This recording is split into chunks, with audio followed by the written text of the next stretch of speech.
పుస్తక ప్రియులకు పునఃస్వాగతం. ఈరోజు మనం చెంగల్ విపూదండ 3వ భాగం చూద్దాం. ఎలా ఉంది దాదా అడిగాడు సెంట్రీ. ఠాకూర్ మూలిగాడు. నేను ఒక మూలలా కూర్చున్నాను. ఇదేదో విషజ్వరంలా ఉంది అన్నాడు సెంట్రీ. లేకపోతే అన్నంలో ఏదో కలిసి ఉంటుంది. మొత్తం జైల్లో ఖైదీలందరికీ ఇలాగే ఉంది. ఏది నీ చెయ్యి అంటూ అతడి చెయ్యి ఊచల మధ్య నుంచి అందుకొని చప్పున వదిలేసి కాలిపోతుంది. టెంపరేచర్ 105కు తక్కువ ఉండదు చెప్పాడు. అందరికీ అలానే ఉందా? మొత్తం ఖైదీలందరూ దాదాపు స్పృహ తప్పినట్టు పడిపోయి ఉన్నారు. ఆవగింజ వేస్తే పేలిపోయేలా ఉన్నాయి ఒళ్ళు అందరికీ. నేను కల్పించుకుని భోజనంలోనే ఏదో కలిసి ఉంటుంది. మధ్యాహ్నం నేను భోజనం చేయలేదు. నాకేమీ కాలేదు అన్నాను. అదృష్టవంతుడివి అన్నాడు సెంట్రీ వెళ్ళబోతూ. అన్నాన్ని మెడికల్ ఎగ్జామినేషన్కి పంపుతారేమో అడిగాను. ప్రాచీన భారతీయ మూలికల్ని ఈ సైంటిఫిక్ పరికరాలు కనుక్కోలేవరా అబ్బి చెప్పాడు ఠాగూర్ ముసుగులోనిచ్చే. కాలం నెమ్మదిగా గడుస్తుంది. ఎక్కడా అలికిడి లేదు. సెంట్రీలు కూడా ఈ ఊహించిన పరిణామంతో ఆదుర్దా పడ్డట్టున్నారు. బోట్ల చప్పుడు వినిపించడం లేదు. అంతకుముందే డాక్టర్ వచ్చి ఏవో రంగు నీళ్లు అందరికీ పోసి వెళ్ళాడు. దూరంగా రాత్రి 2 కొట్టింది. నెమ్మదిగా లేచాను. ఠాకూర్ అన్నాను రహస్యంగా. మూలిగాడు. ఒంటి మీద చెయ్యి వేసి చూశాను. సలసలా కాగిపోతోంది. బట్టల్లో దాచుకున్న ఉల్లిపాయ తీసి చేతుల మధ్య రసం పిండి నోట్లో చొక్కలు చొక్కలుగా పోశాను. అరగంట, గంట. నెమ్మదిగా అతడు కళ్ళు విప్పాడు. నా వైపు చూసి నవ్వాడు. లేచి ఒళ్ళు విరుచుకుంటూ అన్నాడు. థ్యాంక్స్ బిడ్డా అన్నాడు. నువ్వు జ్ఞాపకం ఉంచుకో. ఆ ఆకుని దానికి విరుగుడు ఉల్లిని. ఎక్కువ సమయం వృధాపరచడం నాకు ఇష్టం లేదు. కటకటాల దగ్గరికి వెళ్ళి ఊచల్ని పట్టుకుని బలంగా వంచటం మొదలెట్టాను. 5 నిమిషాలు గడిచాయి. నా నుదురంతా చెమట పట్టేసింది. చొక్కా తడిసిపోయింది. పని పూర్తి చేసి బలంగా ఊపిరి వదిలాను. ఠాకూర్ నా వైపు తృప్తిగా చూసి చాలు బిడ్డా అన్నాడు. నా మనసంతా చాలా నిర్లిప్తంగా ఉంది. ఏదో అనుకున్న ప్లాన్ ప్రకారం పని చేసుకుపోతున్నానే తప్ప నాకు మాత్రం హుషారు లేదు. నా వ్యధని అతడు కూడా గుర్తించినట్టున్నాడు. ఏమీ ఎక్కువ మాట్లాడలేదు. చివరికి మేము అనుకున్న సమయం వచ్చింది. 3 గంటలు కొట్టాడు. ఠాకూర్ ఊచలు పట్టుకుని బయటకు వెళ్ళిపోతూ వెనక్కి తిరిగి గదిలోకి పరకాయించి చూశాడు. ఓ మూలగా నిలబడి ఉన్నాను నేను. మా కళ్ళు కలుసుకున్నాయి. చేతులు చాచి వెళ్ళొస్తాను బిడ్డా అన్నాడు. ఒక్క ఉదుటిన పరుగున వెళ్ళి అతడి కౌగిలిలోనే వాలిపోయాను. నా కళ్ళు అప్రయత్నంగానే వర్షించి అతడి భుజాన్ని తడిపివేయసాగాయి. ఊరుకో బిడ్డా ఊరుకో సముదాయించాడు. నిమిషం పాటు ఆ విధమైన అచేతన వ్యవస్థలో ఉన్న తరువాత నన్ను నేను సంభాళించుకున్నాను. వెళ్ళిరా తాత అన్నాను. నా భుజాల చుట్టూ అతడి చెయ్యి మరింతగా బిగుసుకుంది. నువ్వు నాతో రాకపోవటం నాకు చాలా విచారంగా ఉంది బిడ్డా. కానీ నువ్వు నమ్మిన న్యాయాన్ని గౌరవించడం కోసం నువ్వు ఇలా ఉండిపోవటం నాకెంతో గర్వకారణంగా ఉంది. I'm proud of you. చాలా విచారకరమైన ఎడబాటు ఇది. ఇద్దరి మనస్సుల్లోనూ ఆవేదన నిండుకుంది. ఇన్నాళ్ల సాహచర్యం, ఇన్నాళ్ల అనుబంధం అన్నీ ఈనాటితో ఆఖరు. ఊహే భరించలేనంతగా బాధగా ఉంది. నాతో పాటు ఇన్నాళ్ళు కలిసి ఉండి నా జీవితానికి ఓ అస్తిత్వం కల్పించిన ఈ వృద్ధుడు నా నుంచి వీడ్కోలు తీసుకోబోతున్నాడు. మళ్ళీ బహుశా మేము కలుసుకోకపోవచ్చు. ఏది శాశ్వతం? ఈ మనుష్యులు, అనుబంధాలు అన్నీ చరాచర సృష్టి లయకారుడు సరదాగా ఆడుకోవటానికి చేసుకున్న పరికరాలు. ఠాకూర్ కదిలి వెళ్ళొస్తాను బిడ్డా అన్నాడు. ఇంకోసారి చేయి చాచాను. ఇంకా షేక్ హ్యాండ్ ఇవ్వటం కూడా ఈ పల్లెటూరు వాడికి అతడు నేర్పిందే. జ్ఞాపకం వచ్చి మనసు మళ్ళీ వ్యాకులమైంది. మళ్ళీ మనం ఎప్పుడు కలుసుకోబోతున్నాం ఠాగూర్ అన్నాను. నా చేతిని గట్టిగా పట్టుకున్నాడు. నా కళ్ళల్లోకి సూటిగా చూశాడు. బిడ్డా చాలా నెమ్మదిగా, దృఢంగా, స్పష్టంగా అన్నాడు. నీకు ఆర్థిక శాస్త్రం నేర్పాను, రాజకీయం చెప్పాను, చరిత్ర గురించి, సామాజిక వ్యవస్థల గురించి వివరించాను. కానీ నేను నీకొక్కటే ఇవ్వలేకపోయాను బేటా. అది అనుభవం. నువ్వు బయటకు వచ్చిన తర్వాత నీ చుట్టూ ప్రపంచాన్ని గమనించు. నేను చెప్పిన పాఠాల్ని, నీకున్న తర్కాన్ని, పొందుతున్న అనుభవాల్ని క్రోడీకరించి సమస్యకి పరిష్కారం ఆలోచించు. సామాన్యుడి కోసం నీకు ఇంకో దారి దొరికితే మంచిదే. లేక నా దారి మంచిదని తోచినప్పుడు నా కోసం రా. అప్పటికి చాలా ఆలస్యం అవ్వచ్చు. ఈ వృద్ధుడు చనిపోవచ్చు. కానీ నువ్వు వస్తే అడవిలో ప్రతి చెట్టులోనూ, లతలోనూ నీకో ఠాకూర్ కనిపిస్తాడు. సన్నటి దీపకాంతిలో అతడి మొహం ఉజ్వలంగా ప్రకాశిస్తుంది. నాకు గురుదక్షిణ ఏమిస్తున్నావు బిడ్డా? పాత కృష్ణ ఎప్పుడో చచ్చిపోయాడు తాత. నీ చేతులతో నువ్వు నిర్మించుకునే ఈ కృష్ణే ఇప్పుడున్నాడు. అర్థించటం కాదు, ఆజ్ఞాపించు. తెలివైన మానవుడి జీవితం చాలా విలువైంది బిడ్డా. తెలివితేటల్ని పక్కవాడిని మోసం చేయటానికి ఉపయోగించకు. పంథా ఏదైనా గమ్యం సామాన్యుడిగా పెట్టుకుని జీవించు. అంతే నే కోరేది. తప్పకుండా ఠాకూర్. నువ్వు చెప్పింది నా జీవితంలో ప్రతి క్షణము గుర్తుపెట్టుకుంటాను. ఆఖరిసారి చేతులు కలుపుకున్నాం. ఇరుగ్గా ఉన్న ఊచల మధ్య శరీరాన్ని అవతలకు పోనిస్తూ నేను చెప్పిన ప్రదేశం జ్ఞాపకం ఉందిగా అన్నాడు. ఉంది. ఎంత ఉండకపోతే 20-35 వేలు. కానీ ఆ మాత్రం డబ్బు నీకు అవసరం. నాకిష్టం లేదు. కానీ అతడి సంతృప్తి కోసం తలూపాను. గుడ్ నైట్ బేటా. Good night Tagore. రెండో కాలు కూడా అవతలికి పెట్టాడు.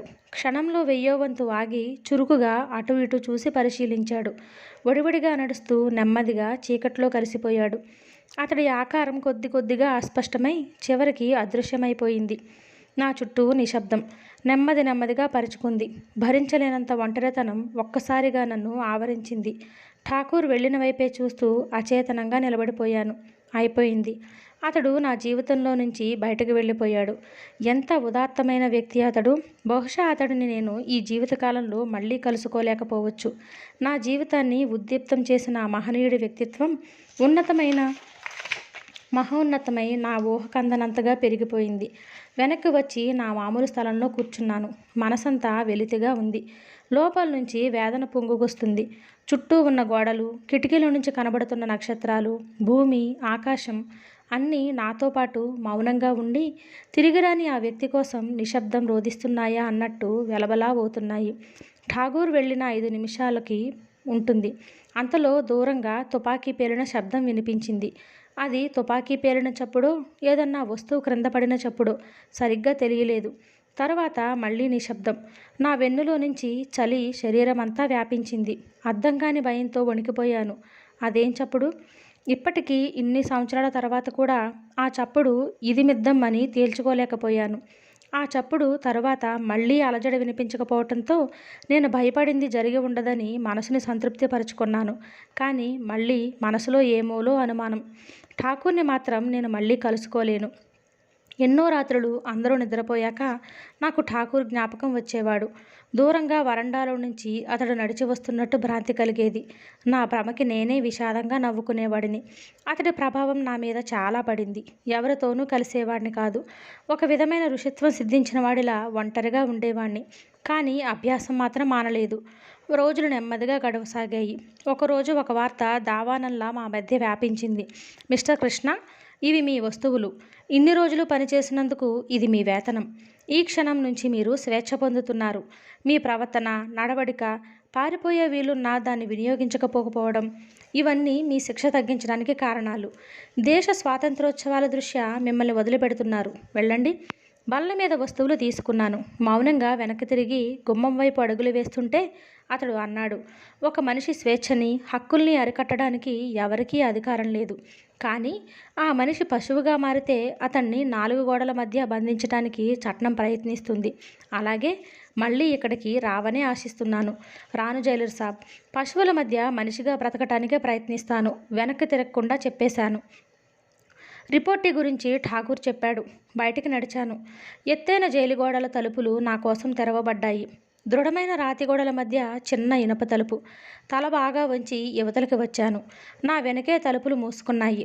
బలంగా ఊపిరి పీల్చుకుని చుట్టూ పరకాయించి చూశాను.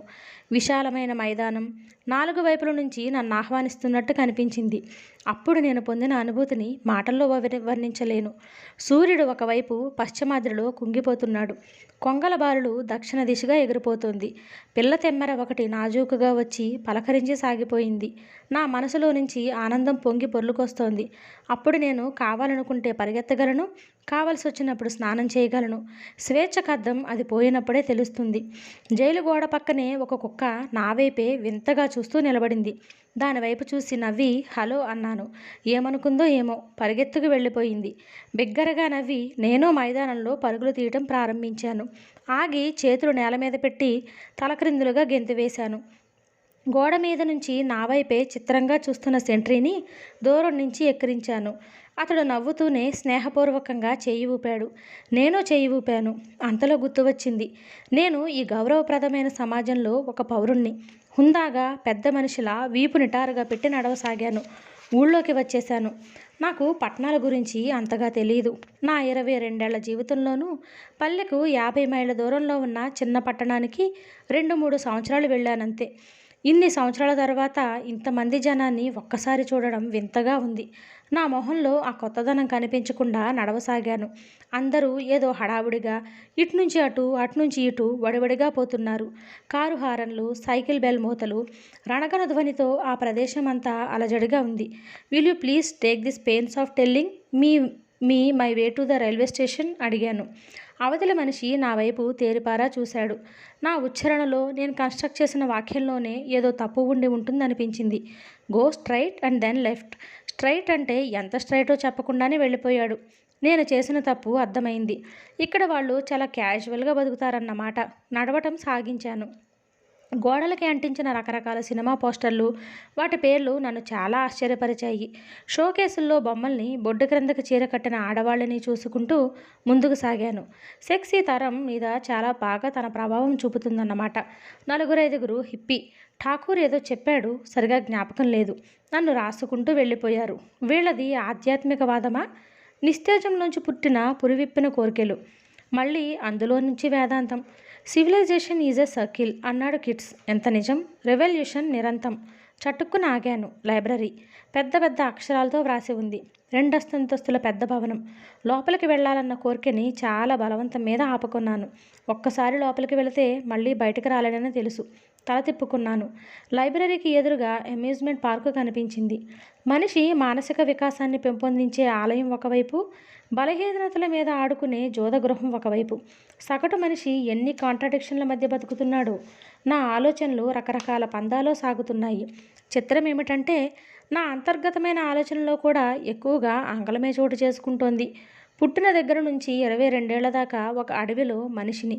అడవిలో పెంచిన వారి తరువాత అతడికి థియరటికల్గా విజ్ఞానం నేర్పి, ఒక్కసారి మనుషులకు మధ్యగా వదిలేసి, తను నేర్చుకున్న దానికి జరుగునదన్న దానికి అన్వయించుకోమంటే ఎంత అయోమయ స్థితిలో పడిపోతాడో చెప్పటానికి నేనే ఉదాహరణ.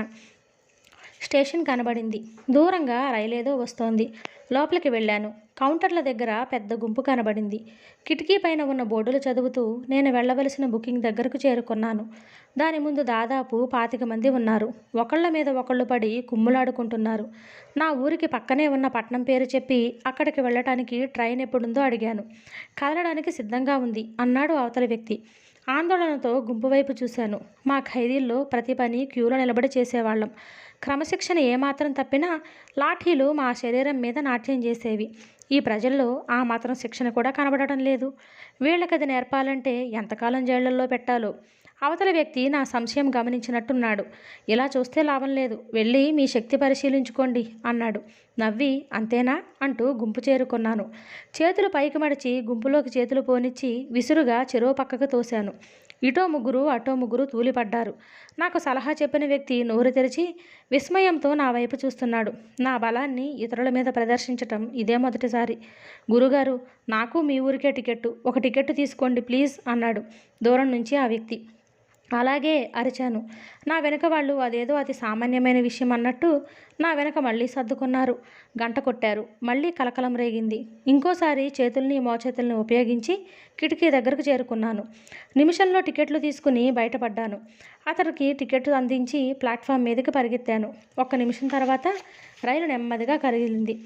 ఏదన్నా గొప్ప విషయం తొందరలో జరగబోతూ ఉంటే దాన్ని గురించి ఆలోచిస్తూ అనవసరంగా బీపీ పెంచుకోకు. దాన్ని మర్చిపోయి మిగతా విషయాల మీద ధ్యానం కేంద్రీకరించు అనేవాడు ఠాగూర్. అందుకే ఇంతసేపు మనసుని అదుపులో పెట్టుకున్నాను. ఇక సాధ్యం కాదు. ఒక్కసారి ఆనకట్ట వదిలేసేసరికి పార్వతి తాలూకు జ్ఞాపకాలు ఉప్పెనలా వచ్చిపడ్డాయి.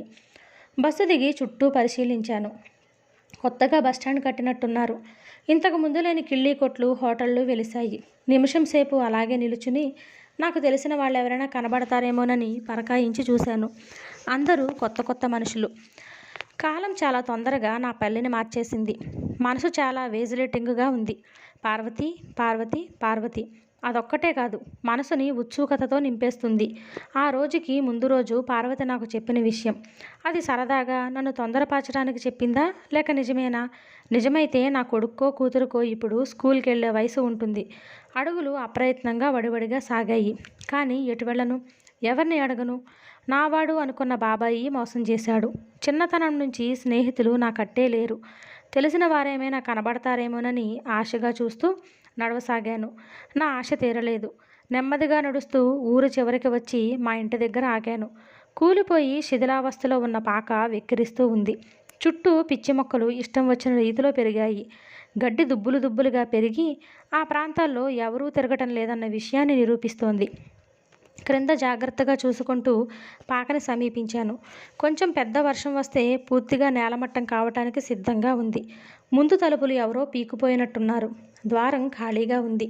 దగ్గరగా వెళ్ళాను. నా అడుగుల చప్పటికి పొదల్లో నుంచి ఉడత ఒకటి దూరంగా పారిపోయింది. తల బాగా వంచి లోపలికి అడుగు పెట్టాను. అడుగు వేయగానే కాలి క్రింద నుంచి ఎంతగా దుమ్ము లేచిందో. ఏదో జంతువు చచ్చిపోయిన వాసన వస్తుంది. బయట అంతా నిశ్శబ్దంగా ఉంది. దూరంగా ఎక్కడో కాకి ఉండి ఉండి అరుస్తోంది. చుట్టూ చూశాను. ఒకవైపు చూశాను. ఒకవైపు గోడ పూర్తిగా పడిపోయింది. పైకప్పు కేవలం 4 చీలిగిపోయిన స్తంభాలపైన నిలబడి ఉంది. ఈ పాకలోనే ఒక స్త్రీ మాతృత్వాన్ని సిద్ధింపచేసుకొని అడవిలో దొరికిన ఒక అనాథుడిని పెంచి పెద్ద చేసింది. ఈ పాకలోనే నేను ఆ ఒడికలో కన్నతల్లి ఎవరో గుర్తు లేకుండా పెరిగాను. ఈ పాకలోనే నేను పార్వతి చిన్నపిల్లల్లా దెబ్బలాడుకుంటుంటే ఆ తల్లి నవ్వుతూ మమ్మల్ని కోప్పడేది. ఏమైంది ఆ తల్లి? ఎక్కడున్నాయి నన్ను ఆప్యాయంగా సాకిన చేతులు? ఆలోచనలతో తల పగిలిపోతోంది. మూలగా ఏదో తళుక్కుమంటే వంగని చూశాను. గాజు ముక్క దాని క్రిందే దుమ్ములో రంగు పోగొట్టుకున్న రాములు వారి విగ్రహం కనబడింది. ప్రతిరోజు దానికి దండం పెట్టేవాణ్ణి. ఏ రోజన్నా మర్చిపోతే అమ్మ తిట్టేది. బొమ్మ జేబులో పెట్టుకున్నాను. బయట ఏదో చప్పుడయింది. తల బయటికి పెట్టి చూశాను. తొందరగా వంగడం వల్ల పైకమ్మి కొట్టుకుంది. ఆగంతకుణ్ణి వింతగా చూసిన కుక్క తోకాడించుకుంటూ వెళ్ళిపోయింది. బయటకొచ్చాను. 22 ఏళ్ళు ఎండ నుంచి వాసన నుంచి మమ్మల్ని కాపాడిన ఆ పాక సామ్రాజ్యాలు కోల్పోయి చరిత్ర పుటల్లో శిథిలమైన కోటలా ఉంది. ఒకప్పుడు ఈ ఇంటి ముందు ప్రతిరోజు ముగ్గులు ఉండేవి. బంతిపూలు విరగబూసేవి. నా చేతులతో నేను స్తంభాలు పాతి కట్టిన పాక. భరించలేనంత దుఃఖం గుండెల్లో నుంచి పెళ్ళుబుకింది. అతి కష్టం మీద అదుపులో పెట్టుకుని వెనుతిరిగాను. మళ్ళీ ఊరి వైపు నడక సాగించాను. దారిలోనే బాబాయి కలపపట్టు. బాబాయికి కనపడడం ఇష్టం లేదు. దూరం నుంచే ఆడితీని పరిశీలించాను. బాగా అభివృద్ధి పొందినట్లుంది. ఎత్తుగా కర్ర మీద కర్రలు పేర్చి కనబడుతున్నాయి. చాలామంది కూలీలు సామిల్ కోసం చేసిన కర్రల్ని ఎత్తుకొని వరుసగా పేరుస్తున్నారు. 3 సామిళ్ళు ఒకేసారి పనిచేస్తున్నట్టున్నాయి. వ్యాపారంలో బాగా నిలదొక్కున్నాడన్నమాట. అంతకుముందు ముగ్గురం, నేను, ఇస్మాయిల్, రాముడు పనిచేసేవాళ్ళం. పరకాయించి చూశాను. వాళ్ళిద్దరూ కనబడలేదు. ఎక్కువసేపు అక్కడ ఉండటం నాకు ఇష్టం లేదు. కదిలాను. పార్వతి ఇంటివైపు అడుగులు వేస్తుంటే నా గుండె వేగంగా కొట్టుకోసాగింది. తండ్రి చనిపోయి ఒంటరిదైన పార్వతి నా తల్లి దగ్గరకు వచ్చేసి ఉంటుందని అనుకున్నాను. కానీ శిథిలమైన పాక నాలో ఆలోచన కలిగించింది. నాకన్నా పార్వతి స్థితి ఆర్థికంగా కొంచెం మెరుగైంది. బహుశా నా తల్లినే పార్వతి ఆహ్వానించిందేమో. ఈ ఆలోచన ముందే రానందుకు నేను నిందించుకున్నాను. వీధి మలుపు తిరగగానే మొట్టమొదట ఎత్తరుగల ఇల్లు పార్వతిది. ఇల్లు దగ్గర పడుతున్న కొద్దీ రక్త ప్రసారం ఎక్కువవుతోంది. అడుగులు తొందరగా వేస్తూ దాదాపు పరిగెత్తుతున్నట్లు నడవసాగాను. పార్వతి, నా తల్లి, కొడుకో కూతురో వీళ్ళందరినీ కలుసుకోబోతున్నా. నా నుదుటి మీద చెమట పట్టింది. నాకు చాలా పరిచయమైన దారి అది. దానికి ఇరువైపులా వచ్చిన మార్పుల్ని గమనించే ఓపిక లేదు. వీధి మలుపులోనే దృష్టిని కేంద్రీకరించాను. మేం కలుసుకోబోయే క్షణాల్ని రకరకాలుగా ఊహించుకుంటూ వీధి చివరికి చేరుకున్నాను. కుడివైపుకి తిరిగి ఆత్రంగా తలెత్తి చూశాను. అంతే, షాక్ తగిలినట్లు అలాగే నిలబడిపోయాను. పార్వతి వాళ్ళ ఇంటి స్థానే 3 అంతస్తుల మేడ ఉంది. ఇంటి ముందు తోట, గేటు దగ్గర గూర్ఖా ఉన్నాడు. మాలి చెట్లకు నీళ్లు పోస్తున్నాడు. పోర్టికోలో ఇంటి యజమానురాలు నిలబడి నౌకరికి ఏవో సూచనలు ఇస్తోంది.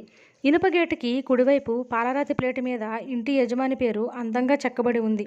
కె. Lakshminarayana, commission agent. ఒకరోజు గడిచింది. తెర వెనకే ఉండి పార్వతి ఆచూకీ తీయడానికి నేను ప్రయత్నించిన మార్గాలన్నీ నిష్ఫలమయ్యాయి. ఏం చెయ్యాలో తోచలేదు. ఎవరినీ నమ్మడానికి, నా ఉనికి బహిర్గతపరచడానికి వీలు లేదు. అయినా నా పట్టు వదలుచుకోదలుచుకోలేదు. వెతుకుతూనే ఉన్నాను. మా పాక పార్వతి ఇల్లు ఉన్న పరిసర ప్రాంతాల్లో గాలించాను. లాభం లేకపోయింది. మధ్యాహ్నం 12 అయింది. ఎండ మార్చేస్తుంది. తిరిగి బస్టాండ్ చేరుకున్నాను. దాహంతో నోరు ఎండిపోతూ ఉంటే కిళ్ళీ కొట్టు దగ్గర ఆగి సోడా కొట్టమన్నాను. సోడా తాగి డబ్బులిస్తూ అతని మొహంలోకి చూసి ఆనందం పట్టలేక ఇస్మాయిల్ అన్నాను. అతడు నా వైపు విచిత్రంగా చూసి ఎవరు మీరు అని అడిగాడు. నేను కృష్ణని. ఎదురు చూసిన పెన్నిది ఎదురికిన ఆనందంలో నా నోటి వెంట మాట రాలేదు. అతడు నా వైపు సూటిగా చూస్తూ చాలాసేపు ఉండిపోయాడు. నా చేతిని తన చేతిలో తీసుకుని తనలో తనే గొణుక్కుంటున్నట్టు, ఇదేమిటి, నిజమా? నిజమే, నమ్మలేకపోతున్నాను, నమ్మను అన్నాడు మళ్ళీ అతనే. కృష్ణే, కొద్దిగా పోలికలు కనబడుతున్నాయి అన్నాడు. నేను నవ్వి, యా అల్లా, నన్ను మర్చిపోయావా అడిగాను. అతను ఎప్పుడూ వాడే ఆ ఊతపదం నేను వాడేసరికి కొట్లో నుంచి క్రిందకి దూకి నన్ను కౌగిలించుకుని, ఎన్నాళ్ళయింది భయ్యా అని అరిచాడు. కొట్టువైపు తిరిగి పైనుంచి తలుపులాగి తాళం వేశాడు. నేను ఆశ్చర్యంతో అదేమిటి అన్నాను. పద పద, ఇంటికి పోయి మాట్లాడుకుందాం అన్నాడు నా భుజం మీద చెయ్యి వేసి తోసుకెళుతూ. అది భయ్యా జరిగింది అన్నాడు భోజనం చేసి కూర్చున్నాక. అయితే నువ్వు సరిగ్గా చెప్పలేవన్నమాట అన్నాను. అసలు పార్వతి ఇక్కడికి రాలేదు భాయ్. మరి తండ్రి చనిపోయాక ఇంకెవరున్నారు ఇక్కడ? అందుకే పట్నంలో బంధువుల ఇంట్లో ఉండిపోయింది అనుకున్నాం అందరం. మరి తండ్రి శవాన్ని చూడడానికైనా రాలేదా? శవం ఎక్కడుంది భయ్యా? కొయ్యడానికి పట్నం తీసుకుపోయారుగా. మీ బాబాయ్ అక్కడే దాన్ని కాల్పించేశాడు. మరి ఇల్లు? అది లక్ష్మీనారాయణ కొనుక్కున్నాడుగా. డబ్బు పార్వతికి ఇచ్చినాడంట. పట్నంలో తండ్రి పోయాడనగానే పార్వతి మూర్ఛపోయిందంట. 2 రోజుల వరకు స్పృహే లేదంట. స్పృహ వచ్చాక అసలు ఈ ఊరే రానందంట. తనకెవరూ లేరని, ఇంకా ఆ ఊరికి తనకి సంబంధం లేదని అన్నదట. ఆవేశంతో నా దవడ కండరాలు బిగుసుకున్నాయి. మరి నేనేమయ్యానునట అన్నాడు కసిగా. తండ్రిని చంపింది నువ్వేనని తెలిసి థూ అని ఉమ్మేసిందట. నేను నమ్మను అరిచాను. ఆ అరుపులకి లోపల నుంచి ఇస్మాయిల్ కూతురు తొంగి చూసి లోపలికి వెళ్ళిపోయింది. నన్ను నేను కంట్రోల్ చేసుకుంటూ, ఏదో మోసం జరిగింది ఇస్మాయిల్ అన్నాను. లేదు భయ్యా, లక్ష్మీనారాయణ ఆమెకి 20,000 ఇచ్చాడట. కరణం గారు స్వయంగా పత్రాలు రాశాడు. ఆ ఇంటికి 10,000 కన్నా ఎక్కువ పలకదని, చాలా గొప్ప హృదయంతో తండ్రి పోయిన పిల్లని ఆదుకున్నాడని అనుకున్నారు. లేచి, పార్వతి పట్నంలో ఎక్కడుందో తెలుసా అన్నాను. తెలీదు. ఎవరికి తెలుస్తుంది? లక్ష్మీనారాయణకి. అతడికి కాదు, విసురుగా అన్నాను. ఇంకెవరికైనా. పార్వతికి ఆ రోజుల్లో నువ్వు మీ అమ్మ తప్ప ఇంకెవరూ అంతగా పరిచయం లేదు.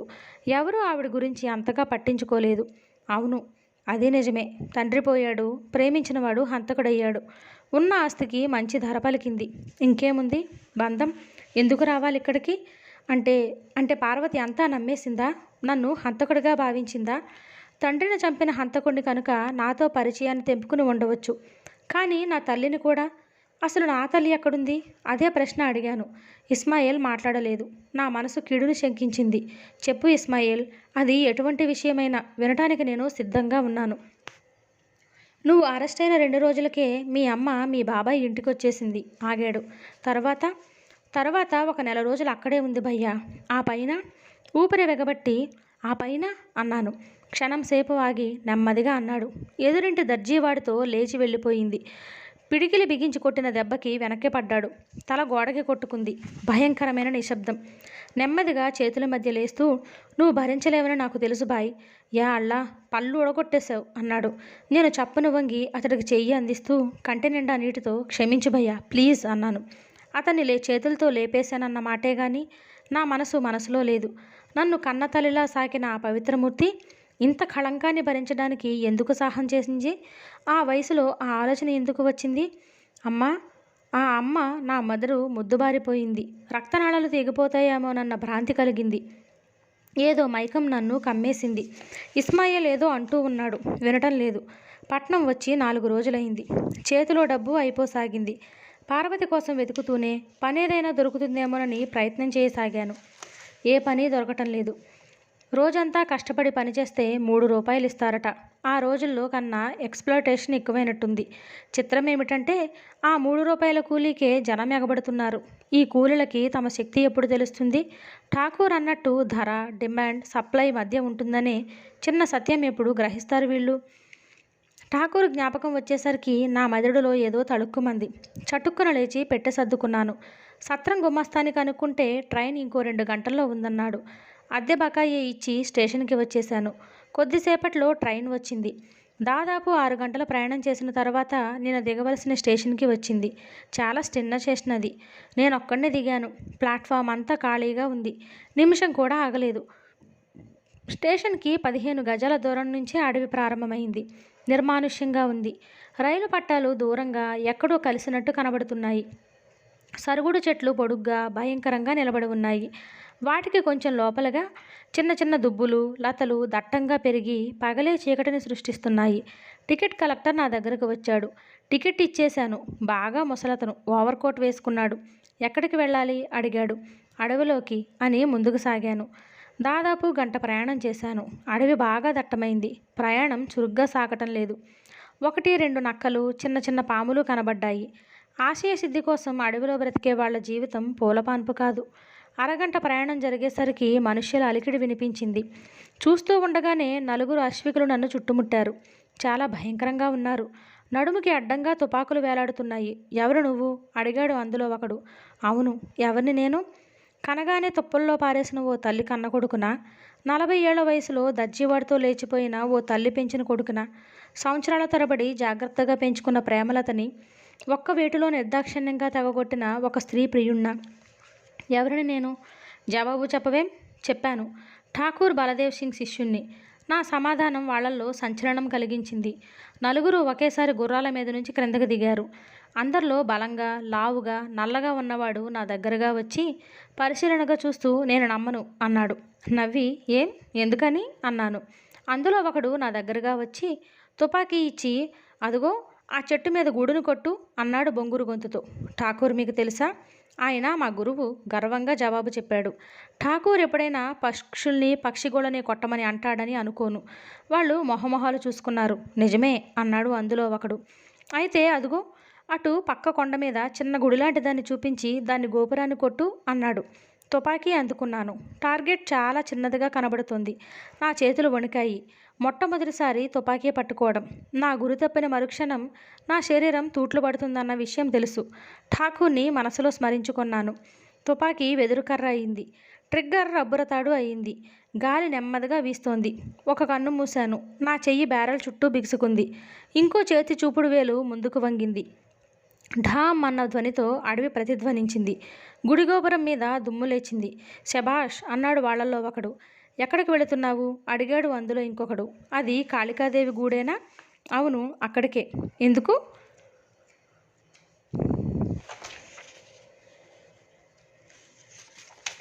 చెప్పను. ఆ 4 నువ్వు కొంచెం బక్కగా ఉన్నవాడు నా వైపు అనుమానంగా చూసి ఇతన్ని నేను నమ్మను. సిఐడి ఆఫీసర్ కూడా ఇంత గురిగాను కొడతాడు అన్నాడు. నేను నిన్ను ఇంకోలా నమ్మించగలను. కొంచెం బాధగా ఉంటుంది అది అన్నాను. నమ్మించు అన్నాడు వాడు. అరచేతిని కత్తిలా చేసి వెన్నెముక 5వ పూసకి 6వ పూసకి మధ్య కొట్టగా విరుచుకుపడ్డాడు. నాకు అది నేర్పుతూ ఠాకూర్ తనొక్కడే ఇలా కొట్టగలనని, నేను 2వ వాణ్ణని అన్నాడు. పోతే ఠాకూర్కి బలం తక్కువ కాబట్టి 4 గంటలు, అతడికన్నా వయసులో ఉన్నాను కాబట్టి నేనైతే 6 గంటలు, ఇతడికి 6 గంటల్లో స్పృహ వస్తుంది అన్నాడు. అందరిలో పొడుగ్గా ఉన్నవాడు బిగ్గరగా నవ్వి శభాష్ అన్నాడు. మిగతా 2 కింద పడిన వాణ్ణి గుర్రం మీదకు చేర్చారు. వెళ్ళొస్తాం. మంచిది. వాళ్ళు నెమ్మదిగా కదిలేరు. నేను 2 అడుగులు వేసి వెనక్కి తిరిగాను. వాళ్ళు అప్పటికే దూరమయ్యారు. నోటి చుట్టూ చేతులు పెట్టి బిగ్గరగా అరిచాను. భయ్యా, ఠాకూర్ ఎక్కడున్నాడు? గాలిలో అలల్లా వాళ్ళ జవాబు తేలివచ్చింది. మాకు తెలీదు. కాళికాదేవి గుడి వెనక చెదురుముదురుగా పడి ఉన్న రాళ్లలో నాకు కావలసింది వెతుక్కోవటానికి కొంచెం శ్రమే అయింది. బలమంతా ఉపయోగించి రాతిని కదిపాను. క్రింద గోతిలో చిన్న పెట్టె కనబడింది. తెరిచి చూశాను. 2 బంగారపు గొలుసులు, చెవుల ఆభరణాలు, దిద్దులు ఉన్నాయి. మొత్తం అంతా కలిపి 20,000 దాకా ఉండొచ్చు. ఎందుకైనా పనికి వస్తాయని అప్పుడు దాచాను. వాటి సంగతే తర్వాత మర్చిపోయాను. నువ్వు తీసుకో అన్న ఠాకూర్ మాటలు జ్ఞాపకం వచ్చాయి. ఆలోచనల మధ్య పెట్టి చూస్తూ ఒక మూలగా ఉన్న అక్షరాలు చూసి ఆగాను. పరీక్షగా చూస్తే రాజా నరేంద్ర వర్మ అని చిన్న చిన్న అక్షరాలు కనిపించాయి. నాలో మళ్ళీ పరస్పర విరుద్ధమైన భావాలు మొదలయ్యాయి. ఈ చిన్న నగల పెట్టి ఎవరిదో తెలిసాక దాన్ని నా కోసం వాడుకోబుద్ధి కావటం లేదు. తెలియకపోతే అది వేరే విషయం. క్షణం సేపు ఆలోచించాను. ఏ న్యాయాన్ని గౌరవించి చేయని తప్పుకు శిక్ష అనుభవించానో అదే న్యాయం మళ్ళీ గెలిచింది. ఫలితం మళ్ళీ 200 మైళ్ళ ప్రయాణం. మరుసటి రోజు ప్రొద్దున్నకి నరేంద్రవర్మ సంస్థానాన్ని, ఇప్పుడు ఆ మాట ఉపయోగించవచ్చో లేదో నాకు అంతగా తెలియదు, కానీ ఆ భవనం మాత్రం గొప్ప రాజులు నివసించే హర్మేల కన్నా అద్భుతంగా ఉంది. లోనికి ప్రవేశం దొరకటానికి నాకు చాలా కష్టమైంది. ఎలాగైతేనేం కష్టపడి ప్రవేశించగలిగాను. క్షణం సేపు నా కళ్ళు చెదిరిపోయాయి. ఎత్తైన స్తంభానికి ఎందరో శిల్పులు ఎంతో కష్టపడి చెక్కిన లతలు నిజమనే భ్రాంతి కలిగిస్తున్నాయి. నడుస్తుంటే కాళ్ళ క్రింద తివాచి, నడవడానికి కాదేమో అన్నంత అందంగా మెరుస్తూ ఉంది. గోడలకి రంగురంగుల బొమ్మలు ప్రాచీనమైన వైభవాన్ని చాటుతున్నాయి. ఏం కావాలి నీకు? గంభీరంగా వినిపించటంతో అటు చూశాను. అందమైన సింహాసనం లాంటి ఎత్తైన కుర్చీలో కూర్చుని ఉన్నాడు. అతడికి దాదాపు 50 ఏళ్ల వయసు ఉంటుంది. కళ్ళు తీక్షణంగా ఉన్నాయి. మొహంలో అదో విధమైన తేజస్సుంది. ఇలాంటి తేజస్సే నాకు ఠాకూర్లో కనబడింది. అతడి వైపే కళ్ళప్పగించి చూస్తూ నిలబడ్డాను. అతడితో పాటు దాదాపు 20 మంది దాకా అక్కడున్నారు. నేను మౌనంగా ఉండటం చూసి వారు నా వైపు చిత్రంగా చూశారు. అది గమనించి అడుగు ముందుకేశాను. చేతిలో పెట్టి అతడికి అందించాను. నా వైపు ఆశ్చర్యంగా చూస్తూ దాన్ని అందుకుని పరిశీలించాడు. క్షణంలో అతని కళ్ళు పెద్దవయ్యాయి. చప్పున మూత తెరిచి లోపలి ఆభరణాలు బయటకు తీసి చూశాడు. ఇవి ఎక్కడివి నీకు? ఎంత అణుచుకోవడానికి ప్రయత్నించినా అతడి కంఠంలో ఉద్వేగం కనబడింది. దొరికాయి. ఎక్కడ? అడవిలో కాళికాదేవి గుడి వెనక పెట్టె మీద మీ పేరుండటంతో చూసి తీసుకొచ్చాను.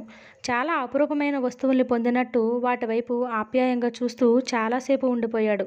తరువాత బరువుగా ఊపిరి తీసి వదులుతూ నా వైపు తిరిగి, మీకు నా కృతజ్ఞతలు. నా కొడుకు కోడలు జ్ఞాపకార్థం ఇవి నాకెంతో ముఖ్యం అన్నాడు. నేను ఉలిక్కిపడి అంటే అడిగాను. నరేంద్రవర్మ మాట్లాడలేదు. పక్కన ఎవరో అందుకొని, ఆ కాళికాదేవి గుడి దగ్గర దాదాపు 10 సంవత్సరాల క్రితం చిన్నబాబు అమ్మగారితో కలిసి వెళుతుంటే హఠాత్తుగా దోపిడీ చేశారు. అందులోనే 2 ప్రాణాలు కోల్పోయారు అన్నారు. నేను మౌనంగా ఉండిపోయాను. చాలా బాధాకరమైన పరిస్థితి అది. ఆ అడవుల్లో ప్రయాణించవలసి వచ్చినప్పుడు పక్కన ఎంత బలగమున్నా కష్టమే. బందిపోట్లు హఠాత్తుగా దాడి చేస్తారు. వారి తాకిడికి తట్టుకోవడం కష్టం. నేను ఆలోచిస్తున్నది అది కాదు. ఆ వృద్ధుడికి పుత్రశోకాన్ని కలిగించింది ఠాగూర్. అది బాధగా ఉంది. నరేంద్రవర్మ తేరుకున్నట్టున్నాడు. పాత జ్ఞాపకాలతో కంటి చివర నిలిచిన నీటి బిందువులు చిటికిన వ్రేలితో విదిలించాడు. నా దగ్గరగా వచ్చి భుజం మీద చెయ్యి వేసి, మీ గురించి తెలుసుకోవచ్చా అడిగాడు. నేను తల వంచుకుని, తెలుసుకోవటానికి ఏమీ లేదు. నేను అనాథను అంతే చెప్పాను. మా దగ్గరే ఉండిపోండి అయితే. లేదు లేదు కంగారుగా అన్నాను. నేను వెళ్ళిపోవాలి. అతను చేతివేల నుంచి ఉంగరం తీసి ఇస్తూ, ఇది ఉంచండి అన్నాడు. విస్మయంగా అతడి వైపు చూశాను. విషాదంగా నవ్వాడు. ఎప్పుడో చనిపోయిన నా కొడుకు జ్ఞాపకంగా నాకు ఈ వస్తువులు తెచ్చిపెట్టారు. ఇది దానికి ప్రతిఫలం అనను. నా సంతోషం కోసం ఇది మీరు స్వీకరించక తప్పదు. వంగి వేలికి స్వయంగా తొడుగులేస్తున్నప్పుడు చూశాను. అతడి మెడలో అలాంటిదే లాకెట్ అటు ఇటు ఊగుతోంది. నా నోటి వెంట అప్రయత్నంగానే చిన్న కేక లాంటిది వెలువడింది. నా మొహంలో మారుతున్న రంగుల్ని గమనించి, ఏమిటి అలా అయిపోయారు అన్నాడు. అతడి మెడలో లాకెట్ వైపు చూస్తూ, ఇది మీకెక్కడిది అని అడిగాను విస్మయంతో. చుట్టూ ఉన్నవాళ్ళు ఒకరి ముఖాలు ఒకరు చూసుకున్నారు. నాలో ఇంతకు ముందు మాట్లాడిన మనిషి కల్పించుకొని, అదేమిటి బాబు, ఈ వంశంలో ప్రతి వాళ్ళు ఈ హారాన్ని ధరిస్తారు. రాజవంశానికి అది గుర్తు అన్నాడు. నా తల గిర్రున తిరగసాగింది. అది ఆనందమో ఇంకే స్థితో వివరించలేను. నిలదిక్కుకోవటానికి విఫల ప్రయత్నం చేశాను. మీ ఆరోగ్యంలో ఏ లోపమూ లేదు కదా అంటున్నాడు నరేంద్రవర్మ. అతి కష్టం మీద నన్ను నేను సంభాళించుకుని, ఇలాంటి హారం నా మెళ్ళలోనూ ఉండేది అన్నాడు. అంతే. సూది వేస్తే వినబడేంత నిశ్శబ్దంగా తయారైంది ఆ హాలు. అందరూ నా వైపే కళ్ళప్పగించి చూడసాగారు. చాలా భయంకరమైన నిశ్శబ్దం అది. అందరికన్నా ముందు నరేంద్రవర్మ తేరుకున్నాడు. ఎవరు నువ్వు అడిగాడు. మా పల్లె పేరు చెప్పి అక్కడికి 10 మైళ్ళ దూరంలో ఉన్న అడవిలో 25 ఏళ్ల క్రితం అమ్మకి దొరికిన వైనం వివరించాను. వింటున్నంతసేపు నరేంద్రవర్మ బ్రుకిటి ముడిపడి ఉంది. చెప్పటం పూర్తి చేసి అతడి వైపు చూశాను. తనలో తానే ఆలోచించుకుంటున్నట్లు మౌనంగా ఉండిపోయాడు. అందరూ అతడి నోటి వెంట రాబోయే మాట కోసం ఆతృతగా ఎదురు చూస్తున్నారు. అతడు కుర్చీలో ఇటు నుంచి అటు కదిలి సర్దుకున్నాడు. నీ దగ్గర లాకెట్ ఏది? చేయి చాచి అడిగాడు. ప్రస్తుతం లేదు. ఎక్కడుంది? తెలీదు. అంటే మాట్లాడలేదు నేను. నిన్ను ఏ రాజు గుర్తుపట్టకుండా ఈ లాకెట్ నాకు ఇచ్చేస్తున్నావన్నమాట అన్న పార్వతి మాటలు జ్ఞాపకం వచ్చాయి. మౌనంగా ఉండిపోయాను. నరేంద్రవర్మ కుర్చీలో నుంచి లేచి నా దగ్గరగా వచ్చాడు. అతడి మొహం కర్కశంగా ఉంది. అయినా తాపీగా అన్నాడు. ఇన్నాళ్ల తర్వాత నువ్వు ఇలా రావటం ఆశ్చర్యాన్నే కలిగించింది. అయితే నగలు పెట్టి తెచ్చిచ్చి ప్రాపకం సంపాదించడం కోసం వచ్చావేమో అనుకున్నాను. అంతకన్నా పెద్ద ఎత్తులోనే వచ్చావన్నమాట. శబాష్. తెలివితేటలు ఎక్కడున్నా గౌరవిస్తాను నేను. పోతే నువ్వు చెప్పిన అడవి, ఆ అడవిలో 25 సంవత్సరాల క్రితం నా మనవణ్ణి వదిలేసి ప్రాణాలు రక్షించుకోవటం కోసం వాళ్ళు పరుగు తీయటం, ఈ కథ అందరికీ తెలుసు. ఇప్పుడు నువ్వొచ్చి ఆ మనవణ్ణి నేనే అంటే నమ్మే మూర్ఖులు ఎవరూ లేరిక్కడ. కానీ అంటూ ఏదో చెప్పబోయాను. నువ్వు ఇంకా మాట్లాడి మా వాళ్ళు నిన్ను మెడపెట్టుకుని గెంటే వరకు చేయించాలనుకుంటే నాకు అభ్యంతరం లేదు. ఒక క్షణం అతడి కళ్ళల్లోకి సూటిగా చూశాను. సరే వెళుతున్నాను. డబ్బు నన్నెప్పుడూ బంధించలేదు, ఇక ముందు బంధించదు కూడా. నేను మిమ్మల్ని మోసం చేయాలని అనుకుని ఉంటే ఇంకా పకడ్బందీగా ప్లాన్ వేసి ఉండేవాణ్ణి. పోనీయండి. నాకు అసలు ఈ బంధుత్వాల మీద నమ్మకమే లేదు. పోతే నాదో చిన్న కోరిక. నలుగురు దొంగలు చుట్టుముట్టగానే కన్న కొడుకుని, పాలు తాగే పసివాణ్ణి అడవిలో తుప్పల మధ్య పారేసి పరుగులు తీసిన ఆ తల్లిదండ్రుల ఫోటో ఉంటే ఒక్కసారి చూపిస్తారా? నరేంద్రవర్మ మొహం ఆవేశంతో ఎర్రబారింది. గట్టిగా గెటౌట్ అని అరిచాడు. నెమ్మదిగా వెనక్కి తిరిగాను. చుట్టూ అందరూ మా వైపే కళ్ళప్పగించి చూస్తున్నారు. చేతులు రెండు ప్యాంటు జేబుల్లో పెట్టుకుని తల వంచుకుని బయటకు వచ్చేశాను. వెనక్కి తిరిగి చూస్తే ఆ పురాతన భవనపు ఎత్తైన స్తంభాలు జాలిగా వీడ్కోలు చెబుతున్నట్టు అనిపించాయి. నవ్వు వచ్చింది. విషాదంగా నాలో నేనే నవ్వుకున్నాను. మెలోడ్రామా ఎక్కడో లేదు, మన జీవితాల్లోనే ఉంది. చరిత్ర ఎంత విచిత్రమైంది. ఫ్యూడల్ వ్యవస్థకి ప్రతీకలైన నా తల్లిదండ్రులని చంపింది. తుపాకీ ద్వారా సమానత్వాన్ని తేవాలనుకునే నా గురువు ఠాగూర్. మరణం ఓటమికి చిహ్నం కాదు అని ఠాగూర్ అన్నప్పుడు ప్రభావితుడనైన నేను ఈ సిద్ధాంతం నా తల్లిదండ్రులనే చంపినప్పుడు పునరాలోచించుకోవలసి వచ్చింది. మళ్ళీ ఘర్షణ. ఈ ఘర్షణ ఒకవైపు, తర్వాత ఏం చేయాలన్న ప్రశ్న ఇంకోవైపు. నా దగ్గర డబ్బు లేదు. చాలా చౌకబారు లాడ్జీలో దిగాను. మేడ మీద 3 గదుల్లో మధ్యది నాది. ముందు చిన్న వరండా, దానికి చెక్కల రైలింగ్ ఉంది. నడుస్తుంటే పెద్ద చప్పుడు చేస్తూ పడిపోయేలా ఉన్నాయి మెట్లు. శుభ్రంగా స్నానం చేశాను. గడ్డం గీసుకోవటం ఇష్టం లేదు. అది ఉండటం వల్లే ప్రియమిత్రుడైన ఇస్మాయిల్ కూడా నన్ను గుర్తుపట్టలేదు. సాయంత్రం లేచి బంగారు కొట్టుకు వెళ్ళాను. ఉంగరం అమ్మితే 400 వచ్చింది. డబ్బు తీసుకుని లాడ్జికి వచ్చేసరికి నా కోసం గుమాస్తా ఎదురు చూస్తున్నాడు. ఏం కావాలి అడిగాను. మీ రూము పక్క రూమ్లోకి షిఫ్ట్ చేశాం సార్ అన్నాడు కొద్దిగా యాతనతో. ఎందుకు? చేతులు నలుపుకుంటూ ఏదో నసిగాడు. అయినా దాని గురించి అంతగా పట్టించుకోకుండా కొత్త రూమ్లోకి వెళ్ళిపోయాను. సాయంత్రం 6:30, 7 అవుతుండగా బాయ్ వచ్చాడు. 10 ఏళ్ల కుర్రాడు. హుషారుగా ఉన్నాడు. పలకరింపుగా నవ్వి మందు కావాలా సార్ అన్నాడు. నాకు అర్థం కాలేదు. అంటే అన్నాను. జూలో జంతువుని చూసినట్టు. మందంటే అదే సార్, అదే అన్నాడు. అర్థమైంది. వద్దు అన్నాను. వాడు వెళ్ళిపోయాడు. అలసటగా ఉండి కళ్ళు మూసుకున్నాను. ఎంతసేపు గడిచిందో తెలియదు. బయట తలుపు మీద ఎవరో తట్టినట్టయింది. ఎవరు అన్నాను. కొంచెంసేపు నిశ్శబ్దం. మళ్ళీ చప్పుడు. ఎవరంటే మాట్లాడరేం అంటూ ఒక్క అంగలో విసురుగా వెళ్ళి గడియ తీసి షాక్ తగిలినట్టు అడుగు వెనక్కి వేశాను.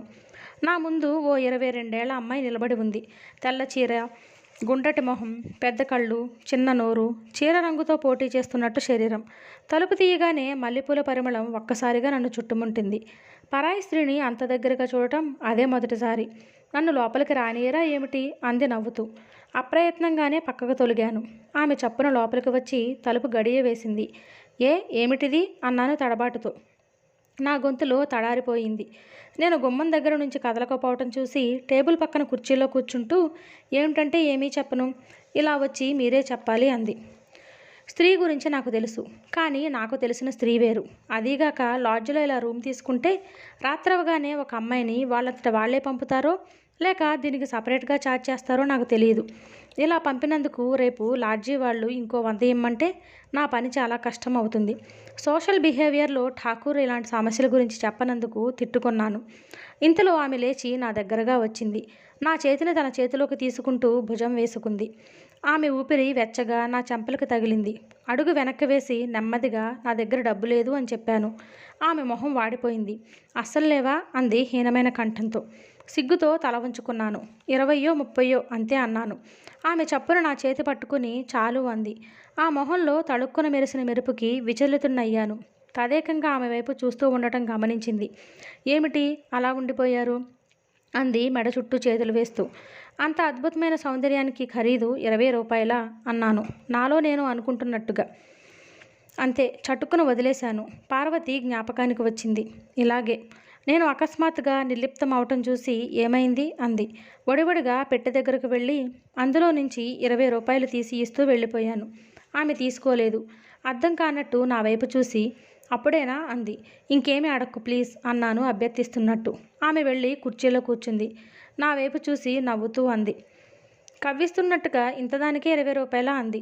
విసురుగా పక్క మీద నుంచి లేచి ఆమె రెక్క పట్టుకుని బలంగా లేవదీసి వెళ్ళు అన్నాను.